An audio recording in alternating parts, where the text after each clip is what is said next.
দূরের কোনো জাহাজ থেকে একে দেখলে মনে হবে ঢেউয়ের বুকে যেন মসজিদটি দুলছে, আর মুসল্লিরা পানির উপরে নামাজ আদায় করছেন। আশ্চর্যজনকভাবে এই স্থাপনাটির নাম গ্র্যান্ড মস্কো হাসান টু। মরক্কোর কাসাব্লাঙ্কা শহরে এটি তৈরি করেছেন বাদশাহ দ্বিতীয় হাসান। এর নকশা তৈরি করেছিলেন ফরাসি স্থপতি মিশেল পিনচিউ।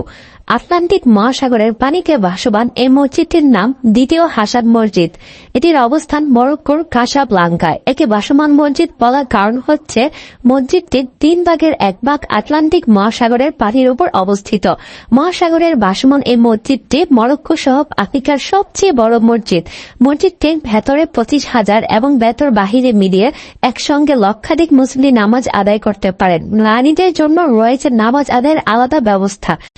বৃষ্টির সময় ছাড়া প্রাকৃতিক আলো ও মুক্ত বাতাস প্রবেশ করাতে মসজিদটির ছাদ স্বয়ংক্রিয়ভাবে খুলে যায় 3 মিনিট পর পর।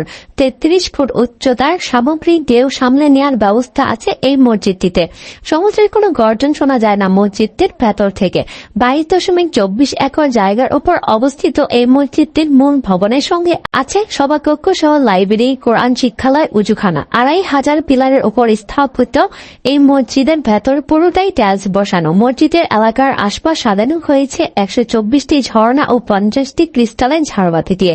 শুধু তাই নয়, কোথাও কোথাও এসব মোড়ানো হয়েছে স্বর্ণের পাত দিয়ে। মসজিদটির মেঝে থেকে ছাদের উচ্চতা 65 মিটার, মেহরাবের উচ্চতা 2 তলা ভবনের সমান, আর মিনারের উচ্চতা 210 মিটার। 60 তলা ভবনের সমান এই মিনারের উপরে রয়েছে লেজার রশ্মি, যা নাবিকদের দেখিয়ে দেয় পবিত্র কাবা শরীফের পথ।